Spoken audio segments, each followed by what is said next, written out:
signifying that college basketball is back, or was it ever gone? Well, it was gone in the way we understand it, for sure. I mean, like, to me, I've been saying this for LaPhonso and me, we're gonna be able to feel college basketball again. Like last year, we had a season, but I'm not sure we felt it. I mean, you know, a packed, what a better place to really kick off the season than Madison Square Garden. 4 elite teams, great traditions, a packed garden. I think that we're gonna be able to feel the start of the season, which I don't think we were able to do last year, so. Yeah, I would say, look, the world's changed. You're asking this question for basketball.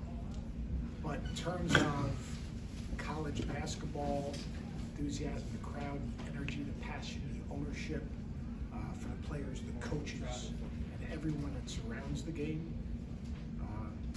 it's exciting and it is without a doubt packed. You saw it in Madison Square Garden opening night for the Knicks. Now you're going to see opening night in college basketball. You're going to see that same energy and passion. I couldn't agree more, and tonight is an opportunity to be able to celebrate the players and the coaches and all that they really surrendered themselves to last year, so to speak. I mean, the kids with, you know, daily, it seemed like every couple of days they were getting their nose swabbed, etc., not being able to take meals as a group, and that seems to be behind us. And as a former player who enjoyed the energy in the buildings, whether it was rooting against me or rooting for, I'm delighted that the young people will get a chance to experience that in what I consider the mecca of all of basketball in Madison Square Garden. And to add to all that, Coach Krzyzewski and his farewell tour, how does that add to all the intrigue and drama? I think it adds to it immensely.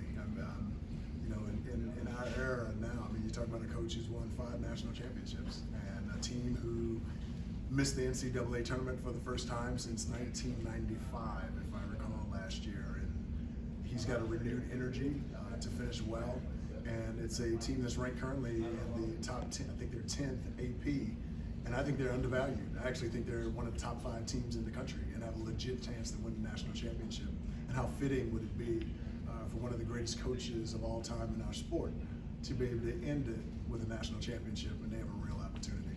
There'll never be another Mike. I mean, really, that's what it comes down to when you think about it. And think about it. There probably rarely will be another guy that goes from the head coach of the Army to one of the most prestigious basketball programs in the game. There'll be never probably another guy that could have maybe the first 3 years that he had and maybe survive to coach the 4th. And then if you think about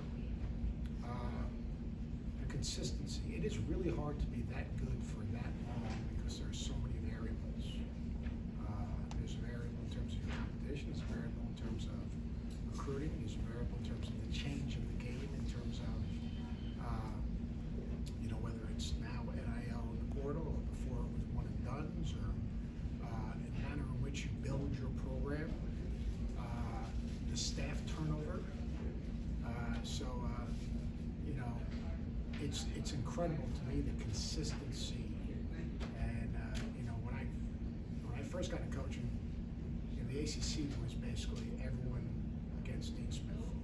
And today, the ACC college basketball is kind of, in a lot of ways, everyone chasing Mike. And you know, I think that's, you know, the one thing when I coached in the league, they set the standard. Like everything we did was to try to compete against Duke in terms of how hard we played, how tough we were, how physical we were, how we defended, how we competed. And he's done that for 40 years. 40 years, which is more, you know, more years than not you, most of you sitting here listening. So it's incredible, his longevity. How's that championship? Really good. What do you guys think about, you know, Kentucky? It's obviously a different type of roster than we've seen. How do you think that they're going to be prepared for a moment like this that we're going to see tonight? It's what's going to help them this year is something that they missed last year, which is a speedy guard that can get downhill and create offense for himself and his teammates. And being able to get Severe Wheeler from Georgia is a huge gift for Coach Cal.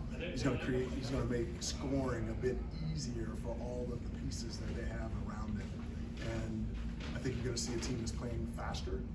In some ways, I think their offense will be a little bit more simplified with quick hitters, and all of that is predicated on Severe Wheeler. I expect him to have a big night tonight. I think a reflection of college basketball today with the transfer portal and the extra year. The college basketball has been the oldest year of college basketball in terms of teams have gotten old. They've gotten old because guys can transfer and be eligible right away. They've gotten old because certain guys have come back for a fifth or super senior year. And John's done a great job of basically filling the void in his roster. But more importantly, I mean, like, I know the Big Blue Nation doesn't want to hear this. Probably the Duke fans don't want to hear it either. But last year was an impossible scenario for both Duke and Kentucky because you've got to be able to touch your team. You've got to be able to connect with your team. You've got to be able to spend. If you have a young team, the summer is so valuable. The ability to have your team over your house and have them see you in a different way besides just coaching. The ability to sit down and watch film with them individually and collectively. The ability for your team to develop a trust within each other. But, you know, last year they couldn't even spend time with each other in the lodge. And they weren't fiercely competitive. And they weren't able to build that toughness. Now, what did he do? You know, Kellen Grady, 2,000-point scorer, maturity.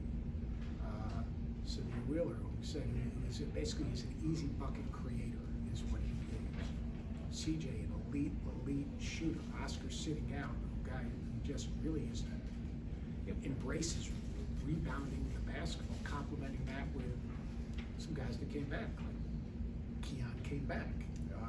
Gives him another guy that understands coach. So I look at Kentucky, and it's not going to be where they are now. I mean, I think today's game is going to be really interesting, and it really comes down to how much better they can get, how much will Davian Collins get better, how much will Bryce Hopkins get better. Tide High getting used to playing in this type of stage, but I just get a kick out of old people like, oh, he's got to change this, he's got to change. He has changed. I mean, he spent time with Nick Nurse this summer in terms of trying to taking basically his dribble drive and putting it on steroids in a lot of ways and playing with more flow. But 2 years ago, which is one season ago, he won the SEC by 3 games. Like, the dude didn't forget how to coach. Right? It was a very tough hand they were dealt.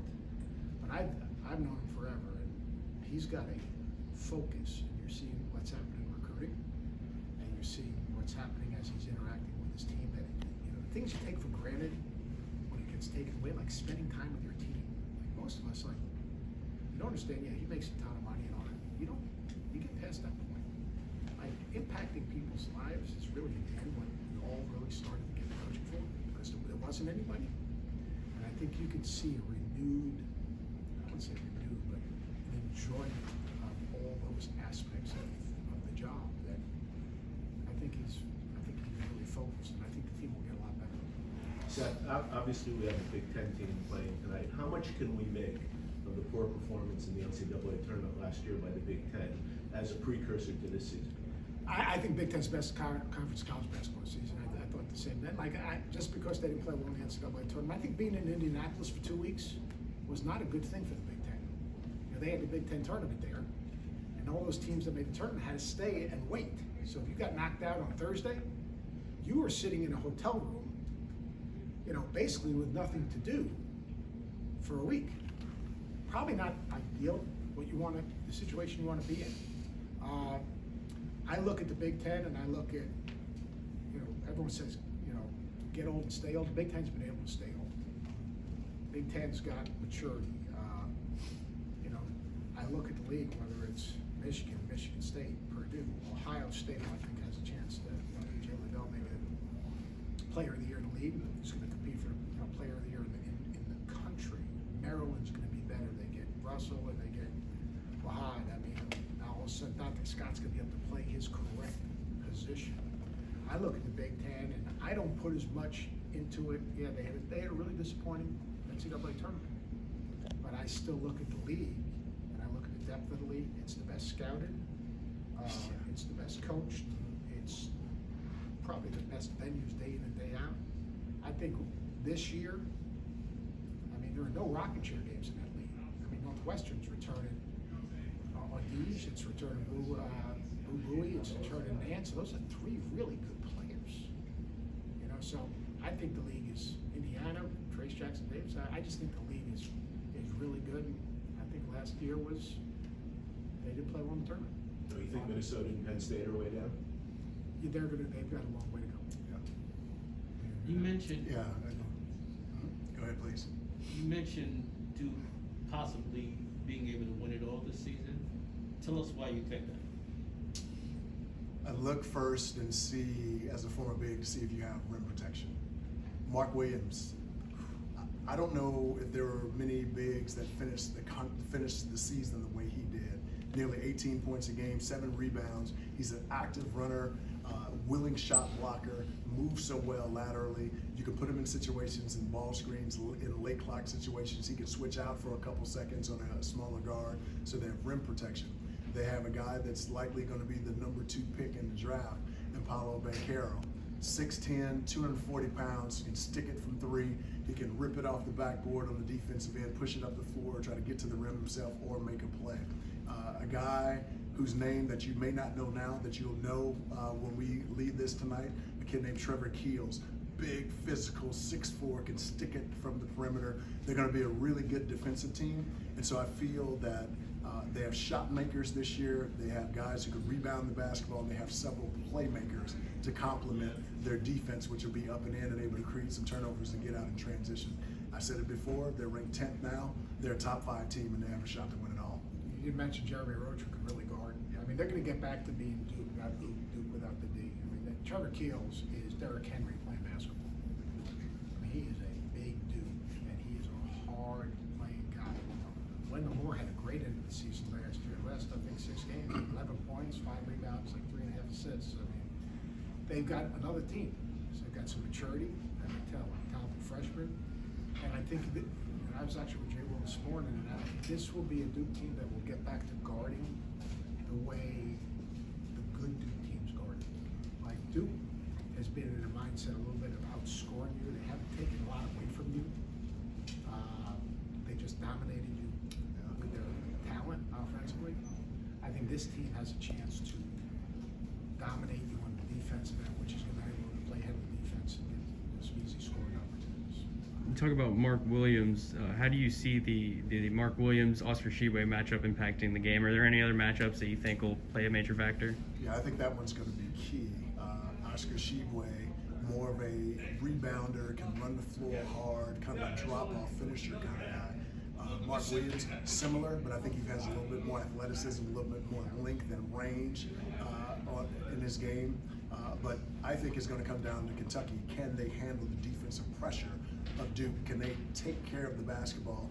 Duke's, this is my 13th season now with ESPN, and Duke, when they're at their best, they're able to play out in transition. They want to play fast. So the better Kentucky can take care of the basketball, it takes away the transition game. And the second thing is going to be shot selection.